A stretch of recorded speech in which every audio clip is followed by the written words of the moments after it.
Hey everyone, Georgie here with Ukraine Matters, reporting to you again in a short that was not ironed. But you know who got ironed though? That's right, Russians did. Well, so many good news to talk about.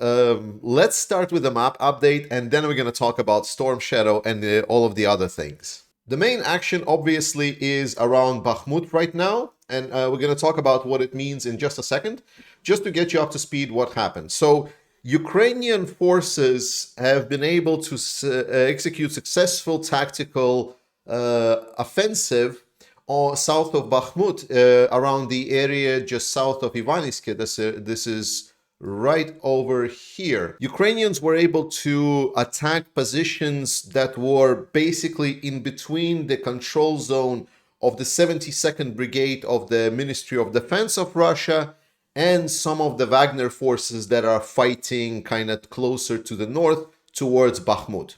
Because they have tensions in between each other, and the way that Ukrainians attack, they were able to execute a very nice maneuver where Russians were not able to communicate well enough, and this led to Ukrainians capturing the positions quite nicely with little casualties for themselves, while also capturing a lot of Russians and routing some of the other ones, and generally just executing very clear attacking maneuver. That it was the loudest one, and it was a couple of days ago. Beyond that, we also heard that the assaults were happening since some of the days here on the north side, which is kind of south from Ivanivske. So this is going here.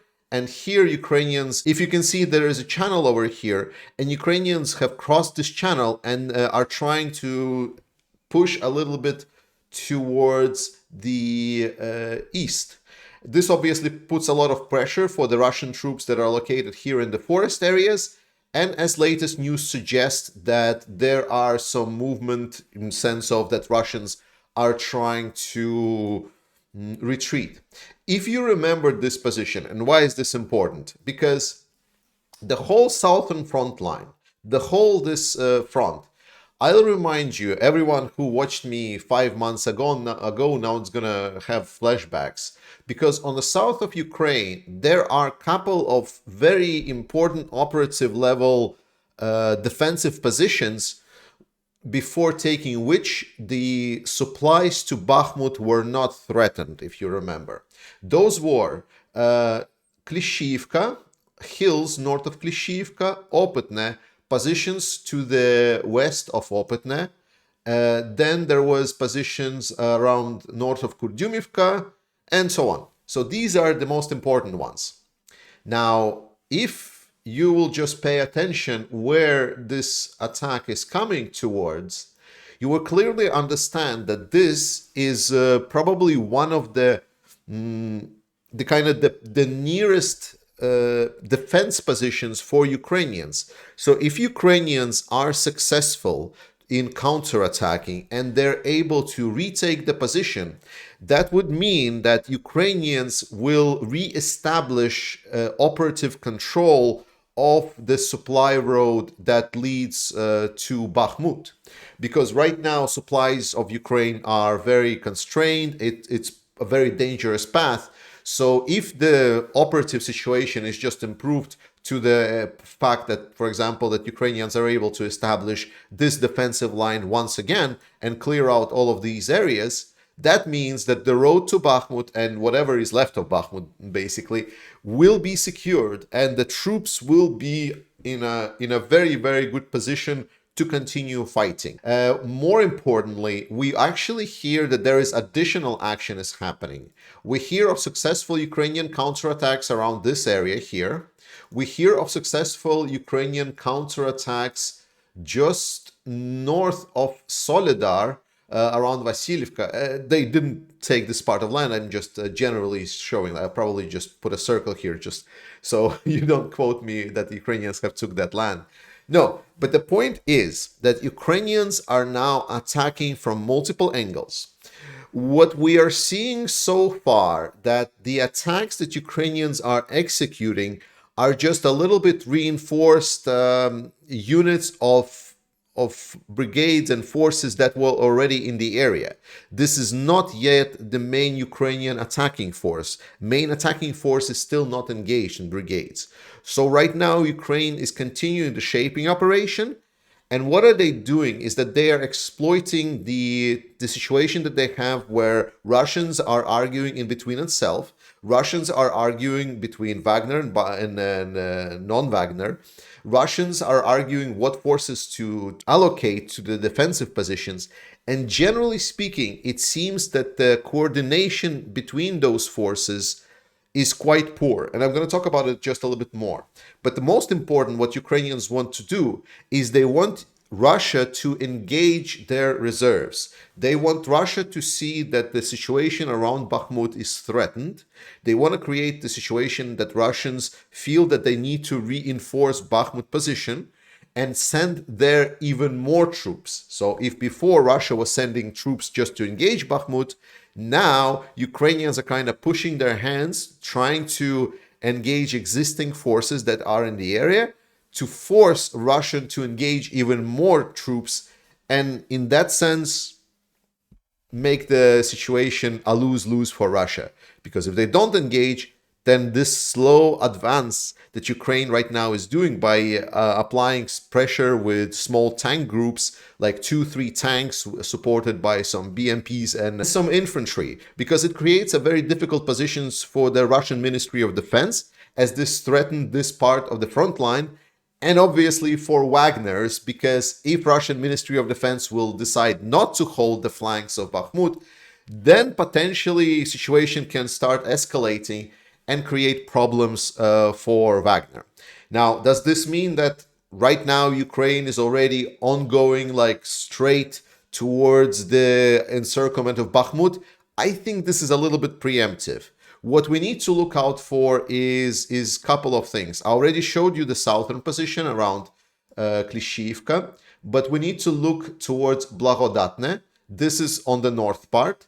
We need to see if Ukrainians will be able to push towards Yahidne and Berhivka, kind of push back Russians here, and that's kind of important. Or maybe if they strike from Orikhovo-Vasilievka, then at least they get to this crossing right over here, because that is a very, very kind of important position also for Ukrainians. All in all, we see that Ukrainians are executing pressure on Bakhmut. It is expected that this is just luring action rather than shaping action, rather than being something really decent. But more importantly, we see that this is not the only place that something is happening. From what I can report and what was said by the Russians themselves, is that they're seeing similar kind of attacks here on the south side around Velika Novosilka. That is not happening not just in Bakhmut. That is actually happening in other areas of the front line as well. Russians already are having kind of bad time, and they're going to have even worse time with the recent news that we've heard. Most notable one was just recently today that Storm Shadow missiles, the 300-kilometer missiles that can be from 500 kilograms to, I believe, 1.3 tons, are right now in Ukraine already. United Kingdom has said that these missiles have been delivered to Ukraine. We've had a discussion whether or not it is possible to destroy Kerch Bridge. And I, at that moment, told you that it's pretty much unlikely, because Ukraine just doesn't have such a big missiles, and it's going to be problematic because it's kind of a long way off. So there is a potential to do it once Ukraine retake Berdyansk, yada, yada, yada.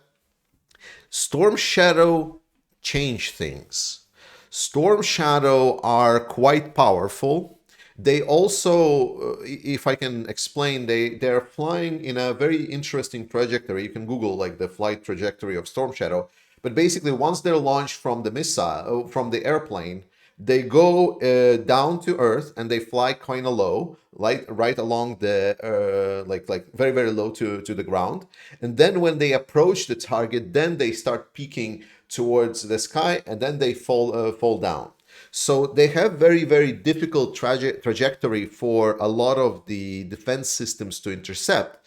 And despite Russians really having air defense pretty much surrounding Kerch Bridge, it is not impossible that these advanced missiles will be able to strike it. And especially if those are the big ones, like over 1 ton, for example, then either at the start of the offensive or as soon as the Ukrainians reach the sea, I would be completely expecting, to be honest, that bridge will be struck as a fact. This obviously is problems for Russia. I already made a community post today that even if we don't take the Crimean Bridge in itself, the fact that right now it's said that Ukraine possesses missiles that can strike up to 300 kilometers deep, that makes big problems for anyone who is trying to make Russian logistics work. Because we need to remember that Russian logistics are dependent on railroads. And railroads means only one thing, that it is quite predictable where you're taking the ammunition from and where you're taking the ammunition to.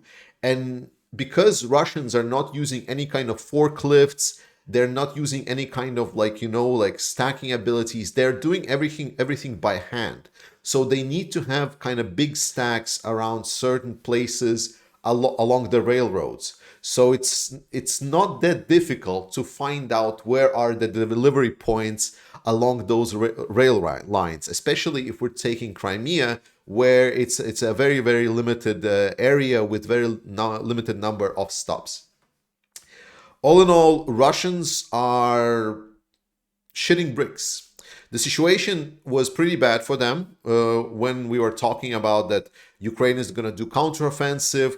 There is a lot of armor. There's a lot of Western equipment. Now someone counted it was like 30 billion US dollars in equipment that was supplied for the counteroffensive for Ukraine, which is quite a lot. It's like a half of Russian budget, military budget, a yearly one. And that budget includes both like nuclear programs, submarines, everything, and Ukraine is just preparing for counteroffensive. So that's quite a lot, and we need to understand that that was already bad. Now that Ukraine is also getting these long-range capabilities that can disable resource delivery all along the supply chain to the specific part of the front line. So if Ukraine will select, okay, this part of the front line looks weak, that means only one thing, that after Ukraine picks it, they can figure out where is the supply chain to this place, and then they can use HIMARS, artillery, and then Storm Shadow missiles to basically destroy this whole supply chain into the oblivion, which is going to paralyze the front line of the Russians. We've seen what kind of fortifications Russians have built, and findings are quite clear. What is made by Russians in the south part is just basically by the Russian book, how defenses should be built. I already discussed and talked with you about the Russian tactics and the Soviet tactics that they use in defense. So the short story is that there is nothing new. Ukraine knows this book that Russian is using. So they know how to play Russians by the same book. And more importantly, the whole defense position, the whole defense fortifications and understanding is playing on one specific things, that man inside of those trenches will stay and fight. What we've seen right now with the storming of these trenches of the 72nd Brigade that happened south of Bakhmut, which we started this video with, is that if given specific circumstances, if given specific intelligence, if done properly, we see that Russian troops just abandoned and ran.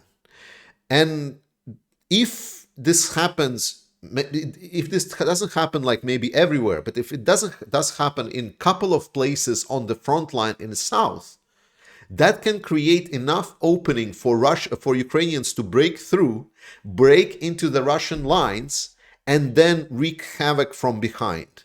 So the important part is that this weak spot can be found. The problem for Russians is that a lot of their troops right now are not professional troops. a lot of them are still demobilized men that came there not by their own will, but because they were forced to. And morale of those men, it is quite low. It was somewhat okay for them to sit there in their trenches while other troops, Wagner's and so on, were attacking, and Ukraine was gathering forces, and they were basically not assaulted and not in a very dangerous situation for themselves, relatively. When there is a main battle force of Ukrainian troops with armored columns, with tanks, aviation, HIMARS, and everything raining on the heads of these mobilized, I can almost completely guarantee you that there will be the same situations as we saw on the videos south of Bakhmut. That the Russian troops that are defending those by-the-book defenses of Russians in the south will just take everything that they can carry and run for their lives until they run to the borders of Russia and beyond. Russian army will be thrown out of Ukraine. I am certain of it. Thank you so much for watching, guys. Support me at Buy Me a Coffee if you want. Join Discord. It's really nice. Go to the first comment. Support the Ukrainian military directly. Slava Ukraini. It's going to be more good news coming in the coming days to the victory. I'll see you guys next time.